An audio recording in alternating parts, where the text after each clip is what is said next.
Salam dalam kasih Kristus. Selamat berjumpa kembali dalam Sapaan Gembala berupa renungan firman Tuhan yang memandu kehidupan kita. Sapaan Gembala edisi Paskah kali ini bertema Sebab untuk itulah Kristus telah mati dan hidup kembali, didasarkan Roma pasal 14 ayat 9. Sebab untuk itulah Kristus telah mati dan hidup kembali, supaya Ia menjadi Tuhan, baik atas orang-orang mati maupun atas orang-orang hidup. Kita bersyukur Kristus tidak hanya mati bagi kita, tetapi juga Ia bangkit bagi kita. Seandainya Kristus tidak bangkit, berarti Ia hanyalah manusia biasa yang baik hati dan bukan Tuhan. Tetapi kebangkitannya justru menunjukkan bahwa Dia adalah Tuhan yang telah menang dan berkuasa atas maut, atas dosa dan iblis. Paulus mengatakan jika Kristus tidak dibangkitkan, maka sia-sialah pemberitaan kami dan sia-sialah juga kepercayaan kamu. Dalam bagian lain, dalam 1 Korintus pasal 15, ia juga mengatakan, sebab jika benar orang mati tidak dibangkitkan, maka Kristus juga tidak dibangkitkan. Dan jika Kristus tidak dibangkitkan, maka sia-sialah kepercayaan kamu dan kamu hidup dalam dosamu. Kebangkitan Kristus memberikan motivasi, semangat, harapan, kepastian, keselamatan, hidup yang baru, serta kekuatan kepada orang-orang percaya di mana saja, kapan saja, dan juga untuk hidup memuliakan Tuhan, melayani Tuhan sekalipun hidup dalam kesulitan, penderitaan, dan juga berada di tengah-tengah ancaman maut sekalipun. Dapat dikatakan bahwa kebangkitan Kristus dari antara orang mati adalah dasar iman Kristen. Karena jika Kristus tidak dibangkitkan dari antara orang mati, maka semua ajaran kekristenan lainnya tidak berarti. Kebangkitan Kristus bukan hanya menjadi dasar iman Kristen, tetapi juga menjadi dasar aktivitas kehidupan orang percaya di segala abad dan tempat.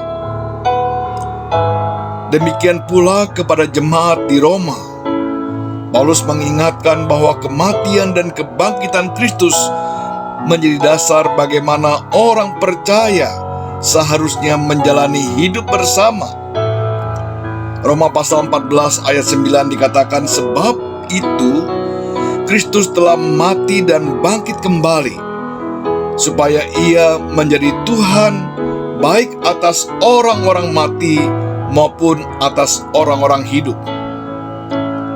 Latar belakang kalimat ini terlihat dengan jelas dalam Roma pasal 14. Kita melihat adanya perbedaan pendapat di dalam jemaat Roma, khususnya tentang aturan mengenai makanan dan hari-hari. Oleh sebab itu, Paulus meminta mereka untuk tidak saling menghakimi dan tidak membuat satu sama lain tersandung.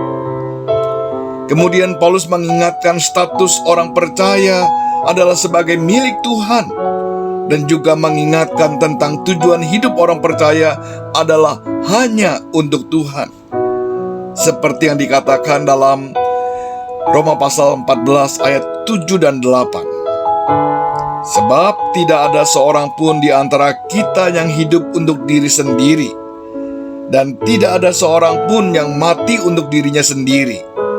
Sebab jika kita hidup untuk Tuhan, dan jika kita mati untuk Tuhan. Jadi baik hidup maupun mati, kita adalah milik Tuhan. Karena kita adalah milik Tuhan dan kita hidup untuk Tuhan, maka selagi kita masih hidup, apapun yang kita lakukan seperti untuk Tuhan. Seperti yang dikatakan dalam Kolose 3 ayat 23. yakni kita hidup berbuah dan memuliakan Dia.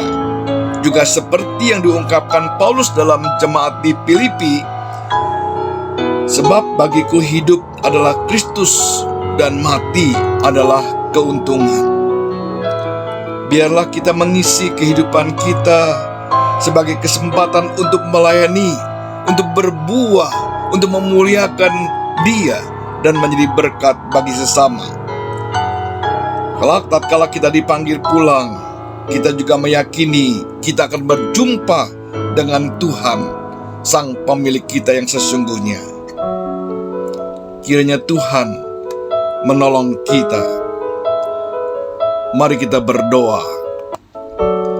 Ya Tuhan, terima kasih Engkau bukan hanya mati bagi kami, tetapi juga Engkau bangkit bagi kami. Biarlah hidup kami, baik mati maupun hidup, hanya untuk Engkau. Dalam nama Tuhan Yesus, kami berdoa. Amin. Sampai di sini renungan firman Tuhan. Tuhan memberkati kita semua. Sampai jumpa.